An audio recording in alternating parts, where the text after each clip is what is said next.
Assalamualaikum warahmatullahi wabarakatuh. Bismillahirrahmanirrahim. Bismillah, alhamdulillah. Wassalatu wassalamu ala sayyidina Rasulillah Muhammad ibni Abdillah wa ala alihi wa sahbihi wa mawalah wa la hawla wa la quwata illa billah. Rabbi syrah li sadri wa yassir li amri wahlul 'uqdatam min lisani yafqahu qawli. Qalu subhanaka la ilma lana illa ma 'allamtana innaka antal alimul hakim.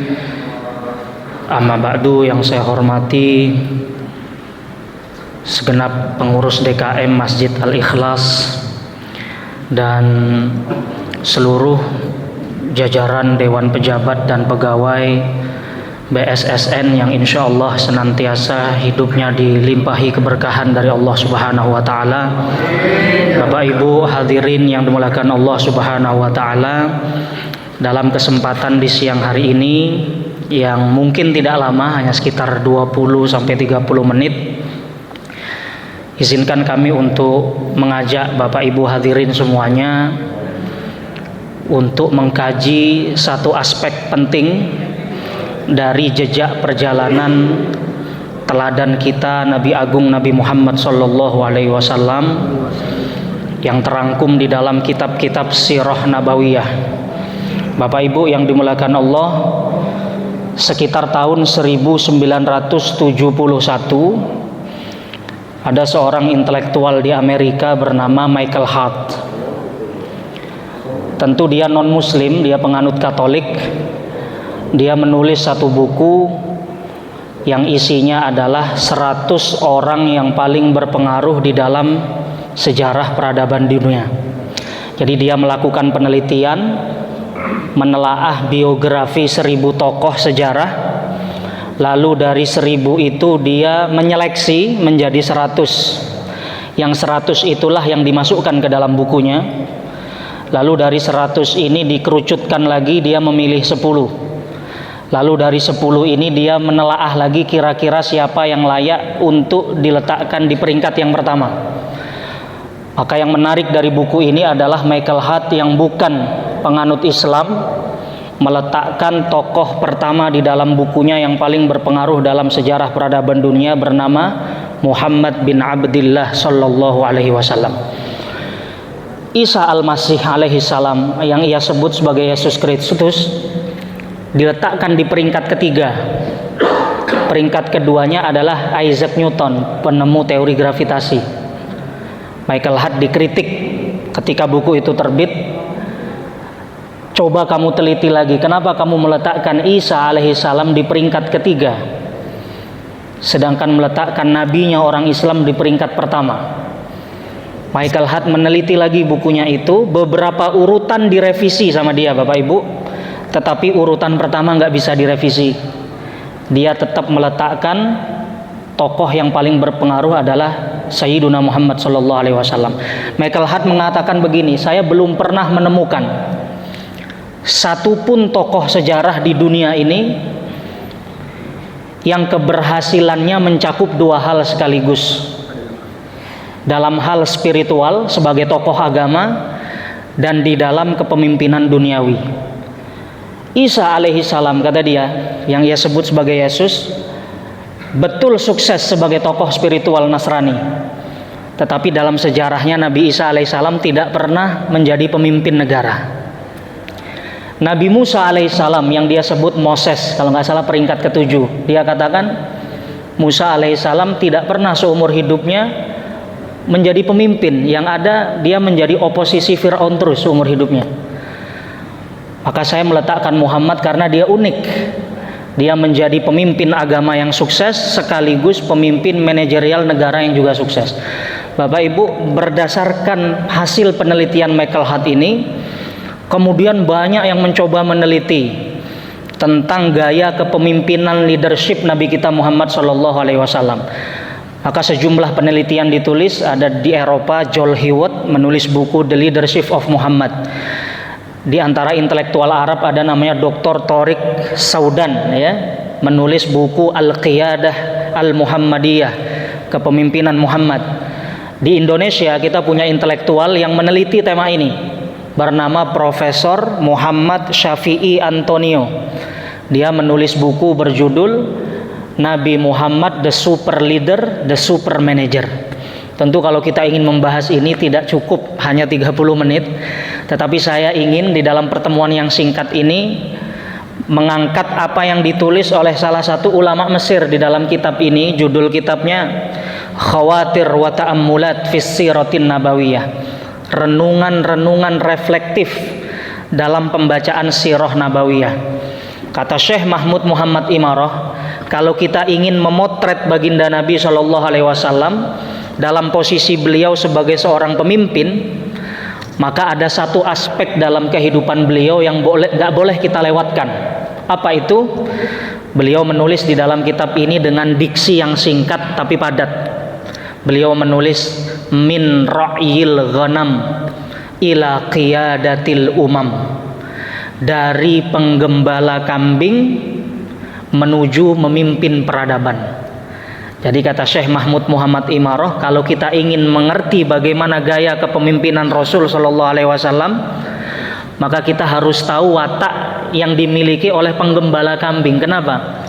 Karena Nabi sendiri mengatakan ma ba'asallahu nabiyyan illa wa yar'al ghanam.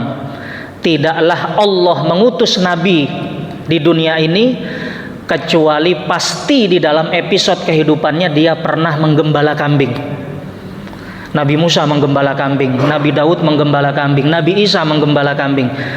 Kemudian sahabat bertanya, wala anta ya Rasulullah, apakah kau pernah menggembala kambing? Naam, kuntu ar'aha ala qararit li ahli Makkah. Aku pernah menjadi penggembala kambing dengan bayaran upah beberapa kirot milik ahli Mekah, penduduk Mekah. Jadi Nabi kita pernah menjadi penggembala kambing, Mbak. Yang mungkin hari ini profesi ini kalau kita, anak-anak kita sekarang menyebut penggembala kambing dengan bahasa yang agak malu-malu. Bapakmu jadi apa? Saya ngajar di pesantren. Ada santri dari Jawa, saya tanya, pekerjaan ayahmu apa? Dia jawabnya bisik-bisik, gembala kambing Pak Ustadz. Malu dia. Saya bilang nggak usah malu. Penggembala kambing itu profesinya Nabi Shallallahu Alaihi Wasallam. Maka kemudian Syekh Muhammad Imarah mencoba menganalisa apa karakter yang ada penggembala kambing yang itu nanti akan dibawa di dalam watak kepemimpinan Nabi Muhammad Shallallahu Alaihi Wasallam. Bapak Ibu yang dimuliakan Allah, kalau kita perhatikan, penggembala kambing itu kalau lagi menggiring kambingnya, jumlahnya ratusan ekor ke satu tempat, itu yang menjadi fokus perhatiannya adalah kambing-kambing yang fisiknya lemah, kambing-kambing yang staminanya kurang fit. Itu biasanya yang menjadi titik fokusnya. Kita penting memahami ini karena nanti ketika menjadi Rasul, Nabi SAW punya kepedulian tinggi terhadap kaum du'afa. Pernah ada sahabat yang curhat, ya Rasulullah, Mu'ad bin Jabal kalau ngimamin lama. Jadi ada sahabat Nabi namanya Sayyidina Mu'ad, itu dia ngimamin di kampungnya, Pak. Ngimamin sholat rokaat pertama setelah Al-Fatihah, dia baca surat Al-Baqarah. Di rokaat kedua setelah Al-Fatihah dia membaca surat Ali Imran. Itu kira-kira imam di Masjid Al-Ikhlas begitu, kira-kira sebulan udah dipecat kayaknya oleh Bang Haji. Lamanya bukan main. Curhat sahabat ini ke Madinah, ya Rasulullah, Mu'ad kalau ngimamin lama. Sama Nabi Sayyidina Mu'ad dipanggil, afattanun anta ya Mu'ad, afattanun anta ya Mu'ad. Diulang 3 kali, afattanun anta ya Mu'ad, wahai Mu'ad, jangan membuat orang lari dari agama. Idza tamma ahadukum falyukhaffif, kalau kamu ngimamin maka persingkatlah. Kenapa? Barangkali di belakangmu ada orang tua yang berdiri 5 menit kakinya sudah kesemutan.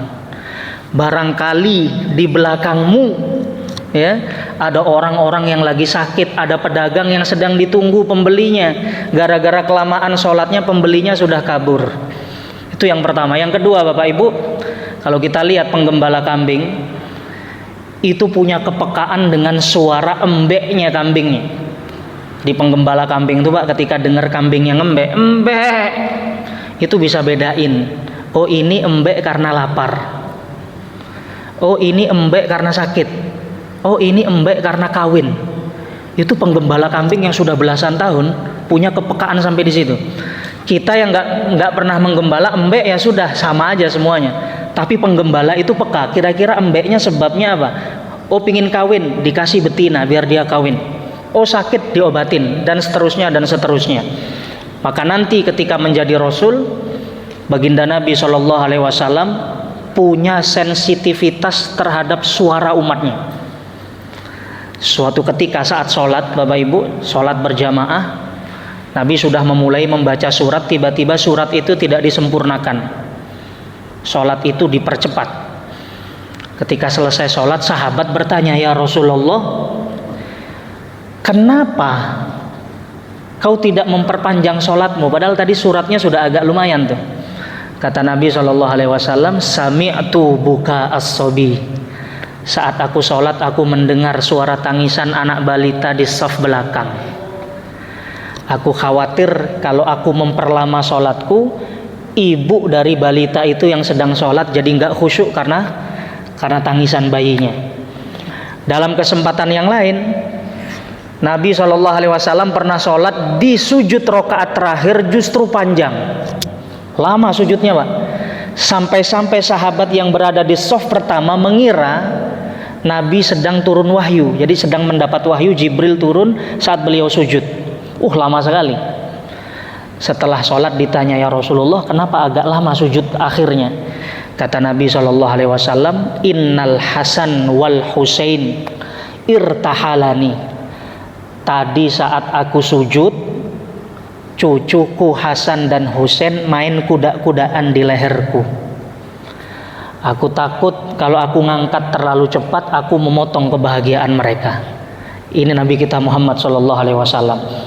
Karakternya diambil dari menggembala kambing. Apalagi sifat penggembala kambing kira-kira Pak yang tampak jelas? Penggembala kambing itu punya teknik untuk menggiring gembalanya itu menuju ke tempat yang ia inginkan atau untuk masuk ke kandang. Saya dulu pernah di pesantren di Jawa Timur, teman saya ayahnya penggembala kambing. Kata dia, itu ratusan kambing kalau sudah waktunya masuk kandang, kemudian ada beberapa ekor kambing yang membangkang, nggak mau ikut, nggak nurut. Kira-kira kalau kita Pak mungkin emosi, kambing itu dipukul, suul adab ente, paling kita gituin Pak. Tapi ayah kawan saya itu punya teknik. Apa kata dia? Dia milih satu ekor kambing, lalu digendong kambing itu masuk ke kandang, ditaruh di kandang, digendong. Setelah satu ekor kambing itu masuk kandang, nanti kambing-kambing yang lain nyusul tanpa harus diperintah lagi. Itu ada tekniknya. Milih satu ekor yang digendong untuk ke dalam supaya yang lain ngikut, itu ada ilmunya tersendiri. Dan itu dimiliki penggembala kambing. Kalau kita udah marah aja, emosi, ini kurang ajar nih kambing, sembelih. Bisa begitu Pak. Nabi SAW belasan tahun menjadi penggembala. Maka ketika menjadi Rasul, beliau punya banyak teknik untuk menggiring orang sesuai dengan kapasitasnya. Nabi itu berinteraksi dengan Raja Romawi, Nabi berinteraksi dengan orang Arab Badui, masing-masing punya cara. Ketika lagi berkumpul dengan para sahabatnya, Bapak Ibu, tiba-tiba ada seorang pemuda datang dengan penampilan yang selengean. Ja'a syabun ilan Nabi sallallahu alaihi wasallam. Datang pemuda. Tiba-tiba pemuda itu bilang, "Ya Rasulullah, i'zan li bizzina." Wahai utusan Allah, izinkan aku untuk melakukan satu hal. Aku siap menjalankan semua perintahmu, tapi satu yang aku nggak kuat. Apa? Di masa jahiliyah aku ini sudah kecanduan zina. Izinkan aku untuk berzina, yang lain syariat aku jalanin, tapi ninggalin zina ini berat. Satu aja lah kasih rukhsah. Itu sahabat yang dengar Pak, heboh semua satu masjid. Ini nggak pakai adab di depan Nabi SAW. Tiba-tiba datang, mukanya selengean, minta izin untuk diizinkan zina. Enak banget, kan begitu Pak. Kata Nabi SAW, udnu minni, sini kamu mendekat kepadaku. Orang itu dipersilahkan duduk di sampingnya Nabi SAW. Saya ngebayang kalau hari ini saya sebagai ustadz didatangi orang yang seperti itu. Yang ada di benak saya adalah ayat-ayat Quran yang mengharamkan zina. Saya ceramahin dia, la taqrabuz zina, innahu kana fahisyah wa sa'a sabila. Ingat ya, zina itu haram. Zina itu mengantarkan kamu pada neraka. Itu yang ada di benak saya, Pak. Tapi lihat cara Nabi SAW. Enggak semua orang didakwahi dengan ceramah. Sama Nabi, pemuda ini diajak dialog.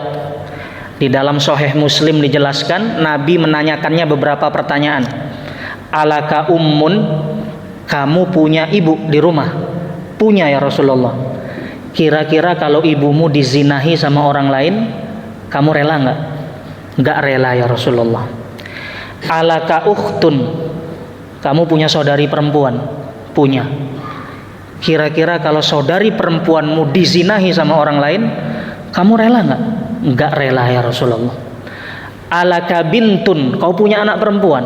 Punya ya Rasulullah. Kira-kira kalau anak perempuanmu nanti dizinahin, kau ikhlas enggak? Saya enggak pernah ikhlas anak perempuan saya dinodai sama orang lain. Terus dicecar pertanyaan sama baginda Nabi, sampai-sampai kata perawi, sampai pemuda ini sampai di satu titik di mana tidak ada yang lebih dibenci di dalam hatinya melebihi perzinahan.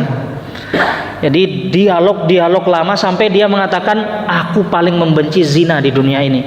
Kemudian Nabi SAW mengelus dada pemuda tadi, lalu didoakan, Allahumma ghfir dzambahu wa hassin farjahu wa tahhir qalbahu.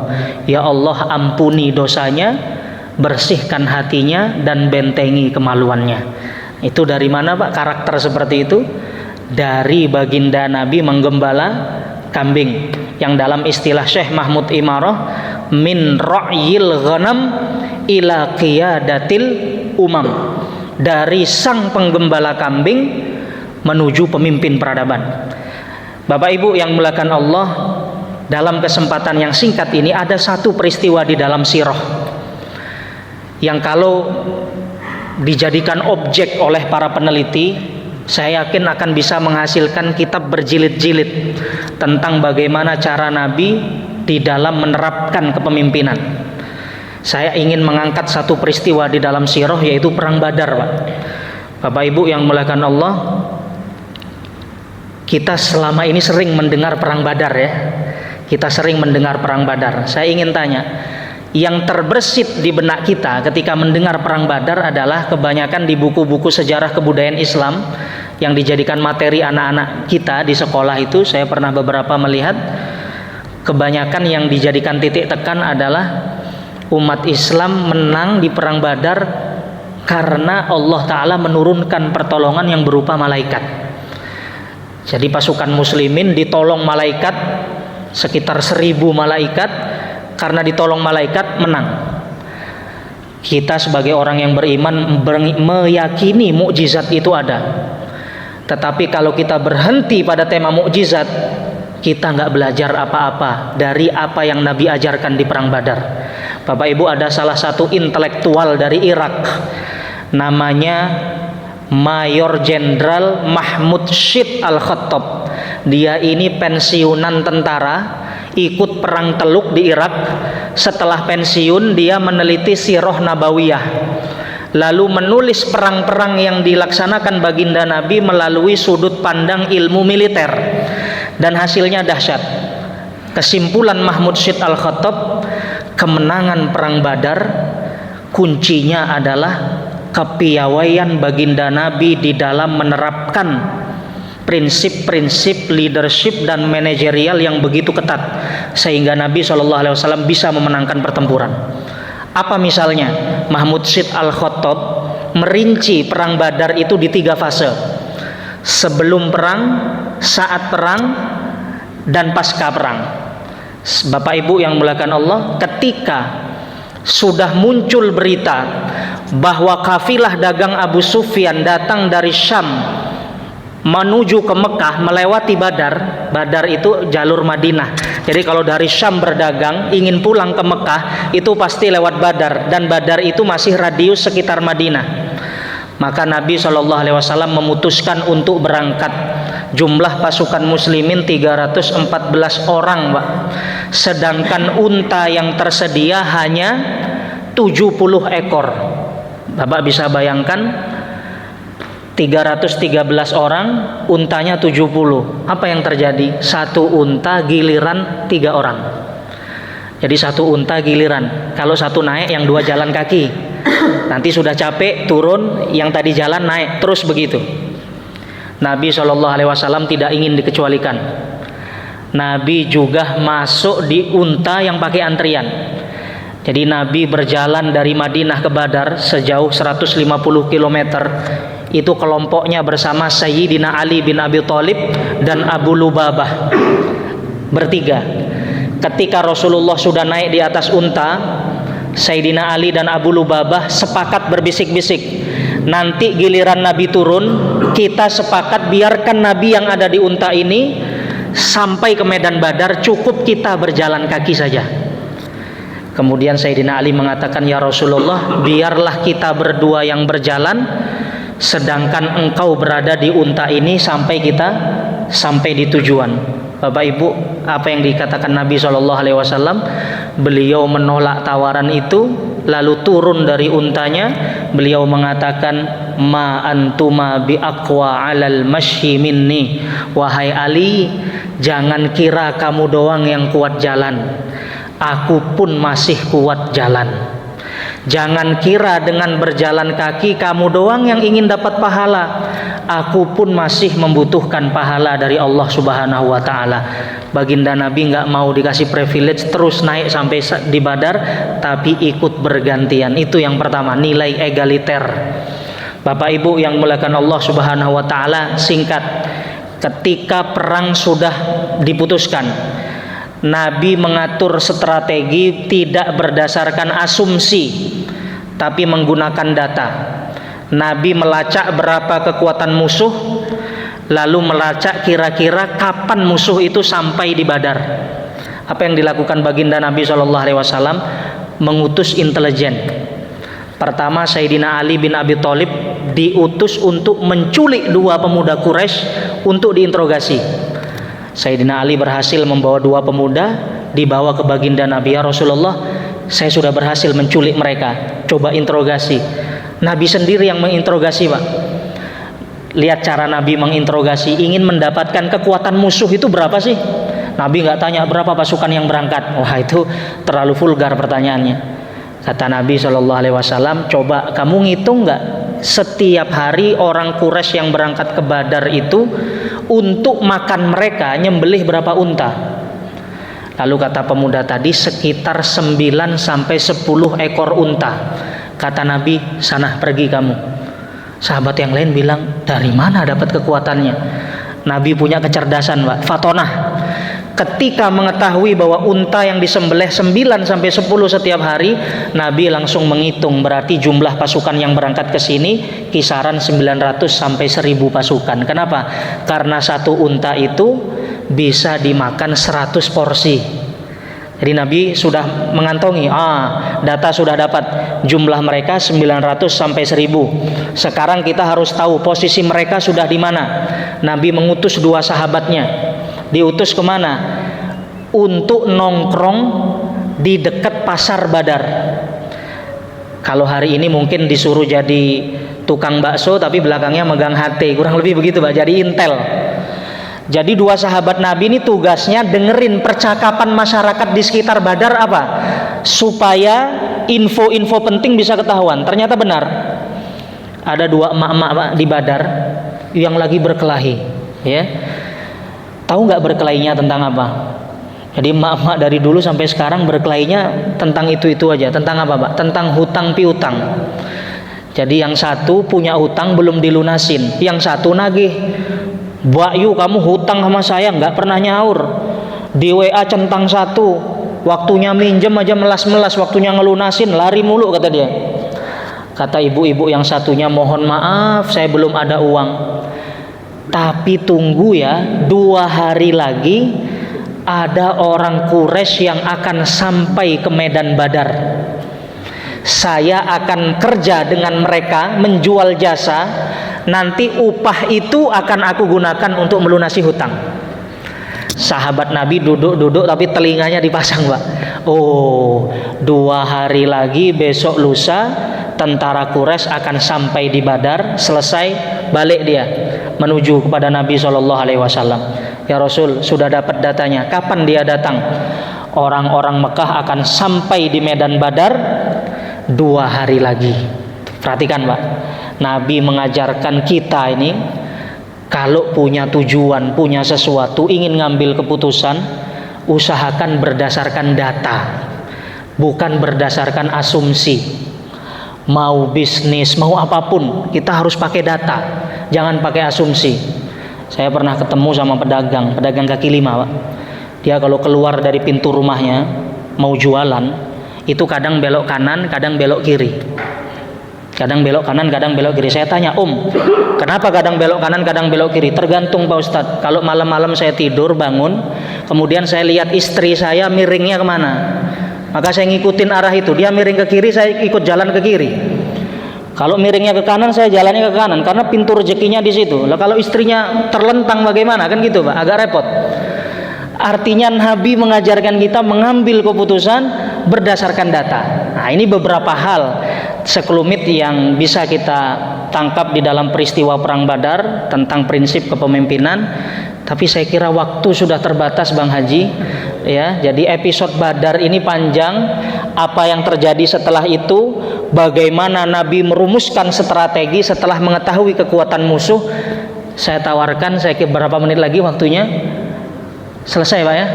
Ya mudah-mudahan umur panjang semuanya, kita bisa ketemu ya di pertemuan-pertemuan berikutnya, karena masih seru ini Pak, Perang Badar ini. Jadi bagaimana Nabi mengatur strategi, lalu kemudian bagaimana cara 300 pasukan melawan 1000 orang supaya efektif di medan laga. Itu banyak yang harus kita ulas dan banyak yang harus kita analisis. Tapi saya melihat sesuai rekomendasi Bang Adi, Pak Ustadz, waktunya 30 menit karena karyawan belum makan siang. Jadi saya kira kajian Sirah Nabawiyah bisa kita cukupkan sampai di sini. Kesimpulannya adalah bahwa Nabi kita Shallallahu Alaihi Wasallam oleh Allah disebutkan, laqad kana lakum fi Rasulillah uswatun hasanah. Kami mengutus Muhammad Shallallahu Alaihi Wasallam untuk kau jadikan teladan. Dan saya sering mengatakan di hadapan para santri, Nabi adalah satu-satunya manusia yang berani berkata di depan banyak orang, Pak, tulis apa saja tentang aku tanpa harus ada yang disembunyi-sembunyikan. Hari ini kita banyak memiliki public figure. Saya yakin setiap public figure yang dipost di media sosial mereka itu adalah hal-hal yang terlihat baik, tapi mereka punya sesuatu yang ditutup-tutupi, kalau bisa orang nggak tahu. Tapi Nabi SAW satu-satunya manusia yang bisa dengan percaya diri mengatakan, tulis apapun tentang aku karena aku adalah teladan kesempurnaan. Maka mudah-mudahan siang hari ini kita mendapat keberkahan dari baginda Nabi Muhammad SAW. Allah Subhanahu Wa Taala menambahkan ilmu kita tentang beliau, dan ketika ilmu kita bertambah tentang Nabi SAW, rasa cinta di dalam hati kita bertambah, dan ketika rasa cinta itu bertambah, kita semakin dekat dengan ridha dan rahmat Allah Subhanahu Wa Taala. Sekian yang bisa kami sampaikan. Hadanallahu wa iyyakum. Assalamualaikum warahmatullahi wabarakatuh. Langsung doa. A'udzubillahi minasyaitonirrajim. Bismillahirrahmanirrahim. Alhamdulillah rabbil alamin. Hamdan syakirin, hamdan na'imin, hamdan yuwafi ni'amaka fi mazidah ya rabbana walakal hamdu kama yanbaghi li jalalikal karim wa 'azimi sultanik. Allahumma shalli wa sallim ala sayyidina Muhammadin salatan tunjina biha min jamil ahwali wal afat, taqdi lana biha jami'al hajat wa tutahhiruna biha min jami'is sayiat wa tarfa'una biha indaka 'ala darajat wa tuballighuna biha aqsal ghayat min jamil khairat fil hayat wa ba'dal mamat. Allahumma rabbana zalamna anfusana wa illam taghfir lana wa tarhamna kunanna minal khasirin wa tub alaina ya maulana innaka antat tawwabur rahim. Allahumma inna nas'aluka salamatan fid din wa afiyatan fil jasad wa ziyadatan fil ilmi wa barakatan fil rizqi wa taubatan qablal maut wa rahmatan 'indal maut wa maghfiratan ba'dal maut. Allahumma hawwin 'alaina fi sakaratil maut wan najata minan nar wal afwa 'indal hisab. Rabbana la tuzigh qulubana ba'da idh hadaitana wa hab lana min ladunka rahmah innaka antal wahhab. Ya Allah biha ya Allah biha ya Allah bi husnil khatimah. Rabbana atina fid dunya hasanah wa fil akhirati hasanah wa qina azaban nar. Adkhilnal jannah ma'al abrar ya aziz ya ghaffar ya rabbal alamin. Wa sallallahu alaihi sayyidina Muhammadin wa ala alihi wasallam. Subhana rabbika rabbil izzati amma yasifun wa salamun alal mursalin walhamdulillahi rabbil alamin. Surah Al-Fatihah. Syaitanirrajim. Bismillahirrahmanirrahim.